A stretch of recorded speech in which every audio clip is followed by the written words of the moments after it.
இந்த வீடியோவை வழங்குவோர் ஆரோக்கியா இயற்கை வைத்திய ஆலயம், இப்போது மதுரையில் பீரோல் ஸ்டுடியோஸ் பிரைவேட் லிமிடெட். ஹலோ வைத்தியன் யூடியூப் நேயர்கள் அனைவருக்கும் வணக்கம். நம்ம இன்னைக்கு பார்க்க போகிறது கண்டாங்கத்திரி பயன்கள், கற்பூரவள்ளியின் குணங்கள், குப்பமேனியுடைய குண அதிசயங்கள். கண்டாங்கத்திரிங்கிறது இது ஒரு முள் இனத்தை சேர்ந்தது. இதோட செடி ஃபுல்லாக முள்ளாகவே இருக்கும். தூதுவளை இலை போலவே இதோட இலையும் காணப்படும். தண்டிலும் இலையிலையும் ஃபுல்லாக முள் அமைஞ்சிருக்கும். அதனால் இதை பார்த்து பறிக்கணும். இதோட இலை, காய், மலர், விதை, வேறு எல்லாமே மருந்து செய்வதற்காக நம்ம பயன்படுத்துகிறாங்க. இதன் சுவை ஒரு கார்ப்பு தன்மையை சேர்ந்தது. பார்த்தீங்கன்னா சிறுநீரை பெருக்கி சுவாச கோளாறு, காச நோய், மந்தம், ஜுரம் போன்றவற்றை அடியோட இந்த இலை அழிச்சிருதான். கற்பூரவள்ளியின் குணங்கள். கற்பூரவள்ளி சாப்பிட்றதுனால என்னென்ன பெனிஃபிட்ஸ் நம்மளுக்கு கிடைக்குதுன்னு பார்க்கலாம். கற்பூரவள்ளி ஒரு கொடி போல படரும்.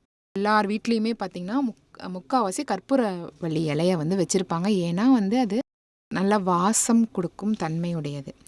இதோட இலை பார்த்திங்கன்னா நல்ல உருண்டையாக தட்டையாக இருக்கும். அதோட ஓரத்தில் பாருங்கள், கத்தியில் வெட்டின மாதிரி அதோட முனைகள் இருக்கும். இது மேலே சாம்பல் மாதிரி படர்ந்து இருக்கும்.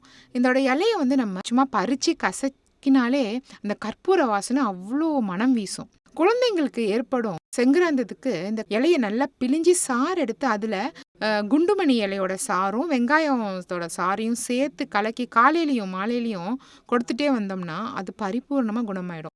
இதோட காச நோய், இருமல், கபம், வாதம் நோய்களையும் இந்த சாறு பூர்ணமாக குணம் கொடுக்குது. குப்பமேனியுடைய குண அதிசயங்கள். குப்பமேனி இலையை எப்படி நம்ம பயன்படுத்தலாம், அது பயன்படுத்துறதுனால என்னென்ன நோய்கள் நம்மளுக்கு சரியாகுதுன்னு பார்க்கலாம். குப்பமேனி ஒரு சின்ன செடி. அது எல்லா இடத்துலையும் நம்மளால் பார்க்க முடியும். தானாகவே வளரக்கூடிய தன்மையுடையது. இது யாரும் தண்ணி ஊற்றி வளர்க்க மாட்டாங்க. அதனால் எங்கே பார்த்தாலும் வளர்ந்து கிடக்கும். இந்த செடி மாந்திரிக மூலிகையாக சித்தர்கள் சொல்கிறாங்க. ஏன்னா அவங்க நிறைய பயன்படுத்தியிருக்காங்க. இந்த இலை வட்டமாக இருக்கும். பலவித வியாதிகளை குணப்படுத்தும் சக்தி இந்த இலைக்கு. இந்த குப்பமேனி மூலிகை இந்த ஆசன வாயில தோன்றும் கட்டி, அந்த செவந்து போகிறது, இந்த மாதிரி நோயை அடியோட அழிச்சிருமா. குப்பமேனி இலையை நல்லா இடித்து சாறு எடுத்து அதோட சுண்ணாம்பை கலந்து பூச்சி கடிச்சு விஷம் ஏறி இருக்கும் இல்லையா, அந்த இடத்துல தடவிட்டே வந்தீங்கன்னா பரிபூர்ணமாக குணமாயிடுமா.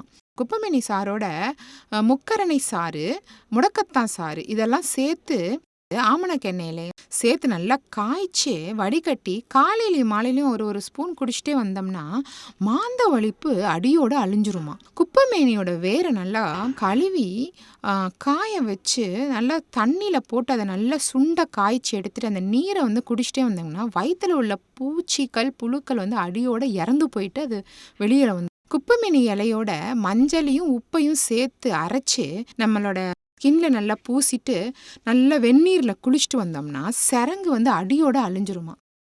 இந்த வீடியோ உங்களுக்கு பிடிச்சிருந்ததுன்னா லைக் பண்ணுங்கள், ஷேர் பண்ணுங்கள். மறந்துடாமல் நம்ம வைத்தியன் யூடியூப் சேனலை சப்ஸ்கிரைப் பண்ணிவிடுங்க.